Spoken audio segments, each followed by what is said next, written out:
سب سے اعلیٰ درجے کا اسلام کیا ہے؟ من سلم المسلمون من لسانہ و یدہ۔ زندگی میں یہ طے کر لو، کوئی کتنا ہی تمہیں دکھ پہنچائے، کوئی کتنا ہی تمہاری بےعزتی کرے، چپ ہو جاؤ، سہ جاؤ۔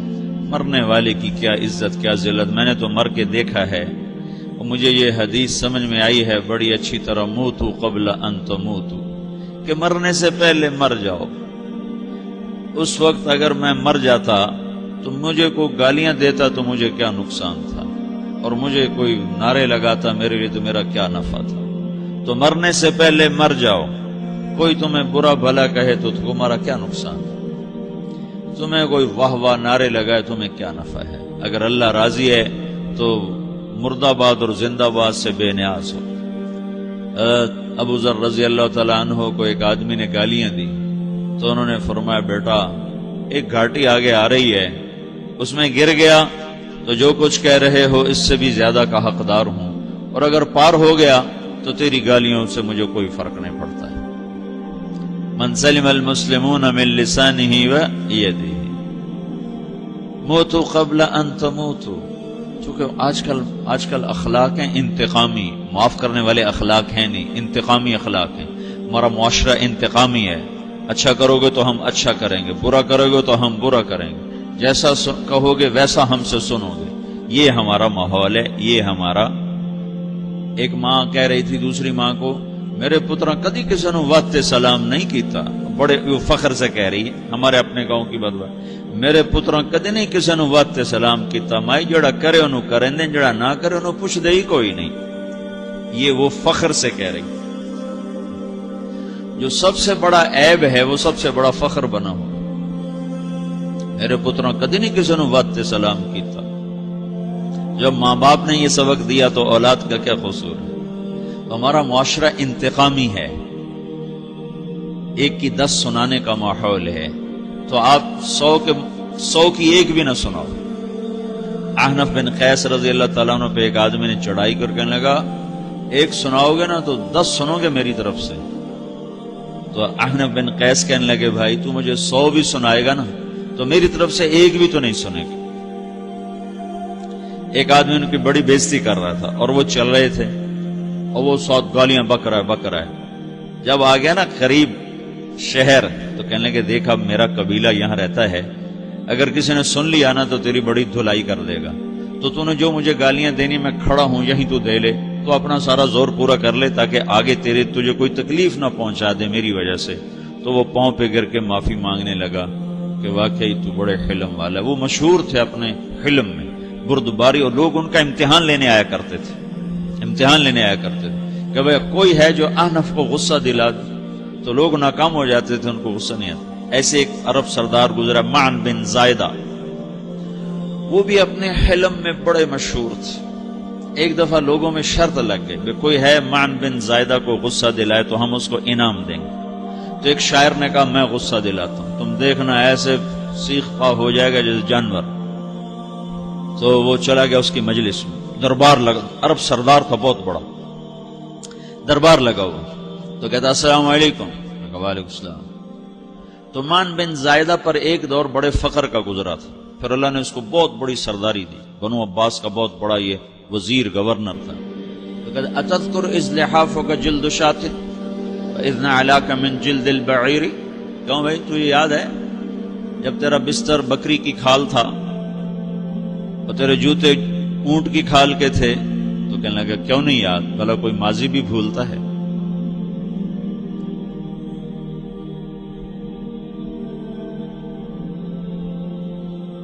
تو وہ کہنے لگا پہلا وار تو خطا کا، کہ سبحان الذی اعطاک ملکا وعلمک الجلوس علی السریر، تو پھر ساری تعریفیں تو اللہ کی ہیں جس نے تیرے جیسے کو تخت پہ بٹھا دیا۔ کہاں بھئی ساری تعریفیں اللہ کی ہیں، میری تو کوئی اوقات نہیں۔ تو کہنے لگا سأرحل عن دیار انت فیہا وان جار الزمان علی الفقیر، جہاں تیرے جیسا حکمران ہو وہاں مجھے رہنا گوارا ہی نہیں ہے، میں یہاں سے چھوڑ کے نکل جاؤں گا چاہے کتنی تکلیف اٹھاؤں۔ بڑے دربار میں یہ ایک گورنر اور وزیر سے بات ہو رہی ہے، تو وہ کہتا ہے اچھا بھائی اگر تو ہمارے پاس رہے گا تو ہم تیرا اکرام کریں گے، اور اگر تو جانا چاہتا ہے تو پھر رافقت کا سلام، تو وہ یہ بار بھی خالی گیا تو کہنے لگا فجد لی ابن ناقصۃ بمال،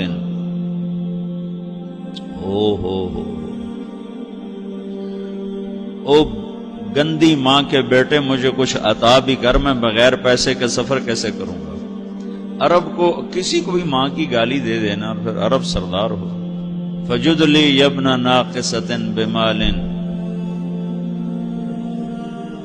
بری ماں کے بیٹے مجھے کچھ پیسے بھی دے، میں نے جانا ہے۔ میں کہا اس کو 3000 دے دیا جائے۔ اللہ تو کہنے لگا قلیل ما آتیتنی و انی لأطمع منک فی الکثیر، یہ تو بہت تھوڑا تو نے دیا ہے، مجھے اور دے۔ کہا اچھا بھائی 3000 اور دے دو۔ تو وہ شاعر کی بھی آنکھیں پھٹ گئیں، کہنے لگا اب ٹھہر جا ٹھہر جا، اب میں تیری اصل تجھے بتاتا ہوں۔ سألت اللہ ان یبکیک ذخرا فما لک فی البریۃ من نذیر، میں اللہ سے دعا کرتا ہوں اللہ تیرے جیسوں کو سلامت رکھے، تیرے جیسا دنیا میں کسی ماں نے جنا ہی کوئی نہیں۔ فمنک الجود والافضال حقا وفضل یدیک کالبحر الغزیر، تو ہی سخی ہے، تو ہی کریم ہے، اور سمندر بھی تیری سخاوت کے آگے کچھ نہیں ہے۔ تو نے کہا اچھا بھائی تو نے ہماری برائی کی، ہم نے تمہیں 6000 دیے، اب تو نے ہماری تعریف کی، اب 10000 اور دے دو اس کو۔ باتیں ہی رہ گئیں، باتیں ہی رہ گئیں۔ کہاں سے لائیں ایسے لوگ؟ ہمارا معاشرہ انتقامی ہے، بدلہ لینے کا ہے، بدلہ لینے کا۔ تو میرے ساتھ کیا میں نے بھی کرنا ہے۔ تو اعلیٰ درجے کا اسلام یہ سکھا رہا نہیں چپ ہو جاؤ، سلامت بن جاؤ، سلامتی بن جاؤ، سلامتی کی علامت بن جاؤ۔ من سلم المسلمون من لسانہ ویدہ۔ اب وہ سوال کرتا ہے یا رسول اللہ ای الایمان افضل، سب سے اعلیٰ درجے کا ایمان کیا ہے؟ اسلام کیا ہے؟ کلمہ، نماز، روزہ، حج، زکات۔ اعلیٰ درجے کا اسلام کیا ہے؟ من سلم المسلمون من لسانہ ویدہ۔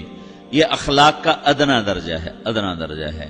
ادنا درجے پر پہنچ کر آپ اسلام میں اعلیٰ درجے پر آ سکتے ہیں۔ وہ سوال کرتا ہے ایمان کیا ہے؟ تو آپ نے کہا اللہ پر، فرشتوں پر، کتابوں پر، رسولوں پر، موت کے بعد کی زندگی پر، تقدیر پر۔ اب ایک اور سائل سوال کرتا ہے ای الایمان افضل، سب سے اعلیٰ درجے کا ایمان کیا ہے؟ تو آپ نے فرمایا حسن الاخلاق، اچھے اخلاق سب سے اعلیٰ درجے کا ایمان ہے۔ جو آدمی اسلام میں، جو آدمی اخلاق میں، جو مرد عورت اخلاق میں ادنا درجے پر ہوتا ہے وہ اسلام میں اعلیٰ درجے پر پہنچتا ہے۔ اب اگر وہ اخلاق میں اعلیٰ درجے پر آ جائے تو اب یہ کہاں پہنچے گا؟ اب یہ کہاں پہنچے گا؟